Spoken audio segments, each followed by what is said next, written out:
The WNBA's top veterans wanted the world to believe they built this league's new golden age. But now, after trash negotiations, froze free agency, and triggered a complete shutdown, Sophie Cunningham finally called their bluff-mocking veteran leaders on her podcast stand, exposing the real cost of their jealousy toward breakout stars like Caitlin Clark. Why are veteran leaders trying to erase the very players saving the league? And how far will this sabotage go before fans and the Fever say enough? Numbers decide who actually gets paid and who is left waiting for a miracle. The WNBA Players Association came to Thedable asking for a 30% share of gross league revenue and a salary cap set at $10. $5 million. That is not just a raise. It is a leap. That would push average player salary SLOs to $1 million, with top contracts reaching $2.5 million. The union's pitch is built on the league's growth, pointing to record viewership, sold-out arenas, and that kind of buzz the WNBA has never seen.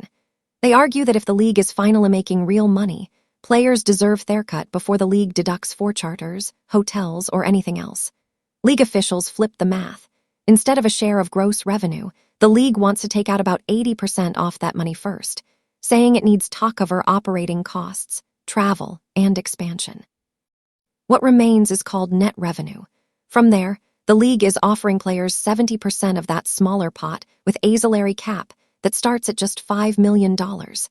In practice, that means the total money available for all players is less than half what the union wants. For a league projecting $350 million in revenue, the WNBA's plan would put $15 million in player pay and benefits. Under the league's plan, after deductions, the player share drops to just $49 million. This is not just a debate over percentages. It is a standoff over how real the league's boom actually is and who should benefit first. The union points to stars like Caitlin Clark, whose arrival has doubled television ratings and sent merchandise sales through the roof. They say the league can afford to pay up. League officials argue that without covering costs, the WNBA risks blowing up its future for a short-term payday. Every week, negotiators exchange emails and proposals, but the gap has not budged. The union's ask is aggressive, banking in momentum and new fans to back a demand for a bigger slice. The league's answer is cautious, sticking to a model closer to what men's leagues used decades ago. The result is a freeze. No signings, no trades, no progress, just a growing sense that the sides are speaking different languages. For players stuck in limbo and fans desperate for a new season, these numbers are not abstract anymore. They are the wall that nobody seems willing to climb. January 9th arrived without a handshake, and the clock ran out on the WNBA collective bargaining agreement, known as the CBA. By the next morning, everything froze. No free agency, no trades, no expansion draft for Portland or Toronto. Unanswered calls stacked UPON agents' phones. For the first time in years, the league's offseason turned dead silent. Players, coaches, and teams locked in place by an official moratorium. The only movement came weekly emails from the Players Association, each one repeating the same message: nothing new, nothing moving. Sophie Cunningham, stuck in free agency limbo, called the whole thing dumb on her podcast and warned that a lockout could next. The league's official line cited status quo. No business as usual until a new deal was signed. Behind closed doors, frustration boiled over. Veterans with contracts watched their teammates' futures hang in the balance. Young stars like Caitlin Clark and Aaliyah Boston, who had just electrified arenas and driven ratings to record highs, found their momentum stalled. Even the expansion teams hyped for a splash but sat idle. The sense of opportunity slipping away was everywhere. On January 17, the collective bargaining agreement expired for good. Though the moratorium became the new normal, no one could sign, negotiate, or even talk deals. For players, it meant months off uncertainty. No guarantees, no planning, just waiting. For team owners, it meant a roster freeze at the exact moment the league was poised for its biggest leap in decades. The headlines called it a standoff, but for everyone inside the league, it felt like being locked out off their own future. Fans who had just packed arenas and crashed merchandise sites watched the chaos unfold online. Social feeds filled with questions. Would the 2026 season even happen? Why was the league risking its own momentum? The mood shifted from excitement to disbelief as the days dragged on.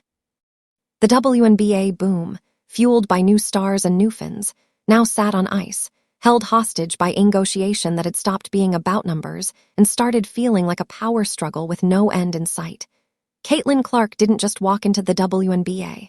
She blew the doors off. In her rookie season, league viewership soared to an average of 1.32 million per game, nearly triple the numbers from the year before. Merchandise sales didn't just edge up.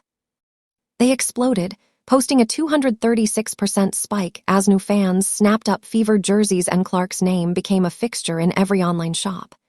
At Gainbridge Fieldhouse, the crowd looked different, louder, younger and bigger than ever. Attendance among fans under 30 jumped with opening month ticket sales hitting a level the league had not seen in over 2 decades. It wasn't just Clark either. Lexi Hull, Aaliyah Boston and Kelsey Mitchell turned Indiana into the league's hottest ticket with lines wrapping around Theblock on game nights. The Fever's home games sold out in minutes, and road crowds followed them from city to city hopping to catch a glimpse of the new stars lighting up the court. The surge didn't stop at the arena doors. Social media buzzed with highlights, memes, and debates, pulling in fans who had never bothered with the WNBA before. Networks scrambled to add more games to their schedules, and sponsors lined up, eager to be part of the action. The numbers left no room for denial. The league's boom was real, and it was being driven by a new generation that brought energy, style, and a sense of possibility that the WNBA had not seen in years. For the first time, the future felt wide open and the old excuses about limited growth just did not hold up anymore. Veteran voices in the WNBA have not been shy about their doubts. As the spotlight shifts to new stars and sold-out arenas, the old guard has started drawing lines in the sand.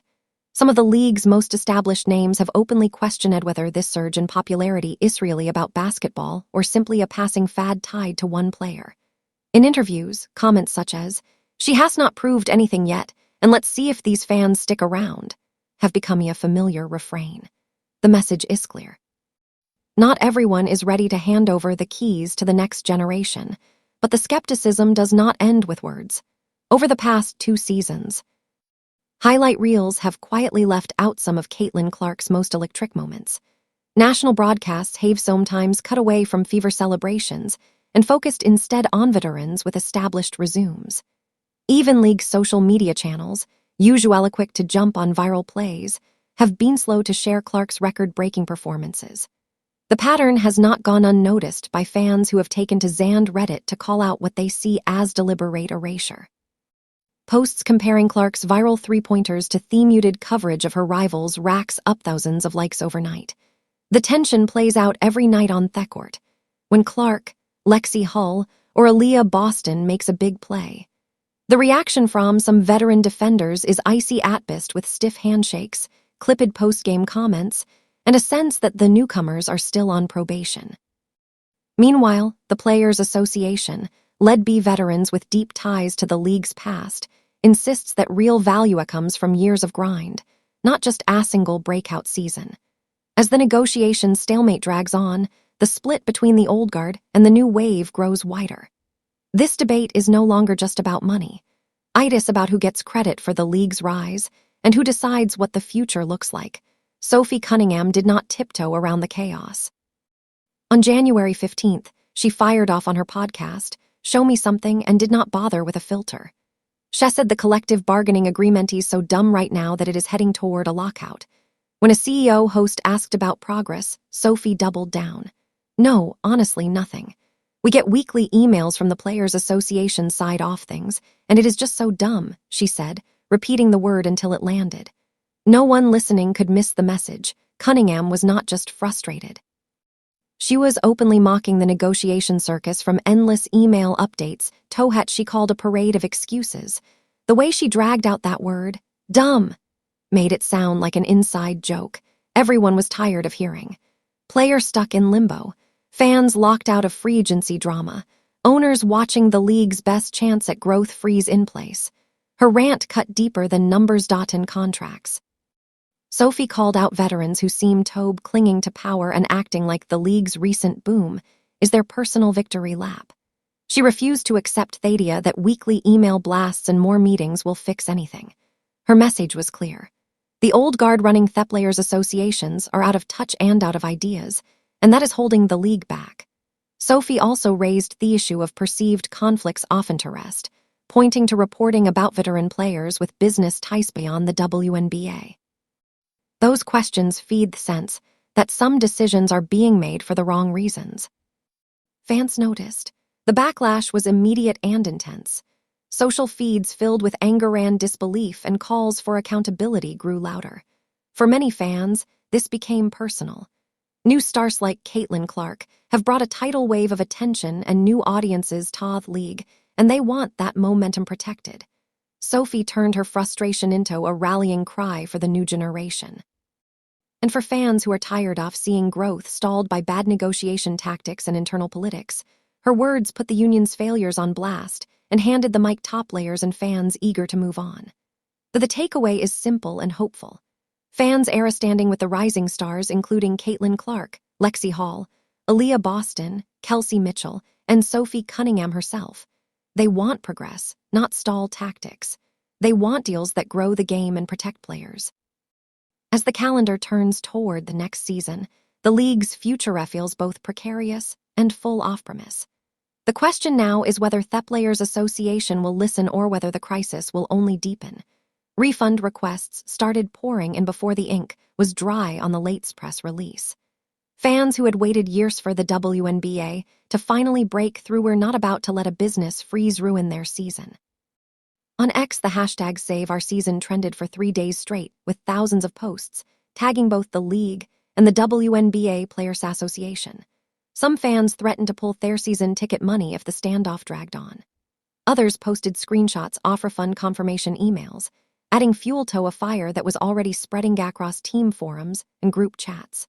Local sponsors who had just signed on for the 2026 season found themselves fielding angry and nervous calls questions.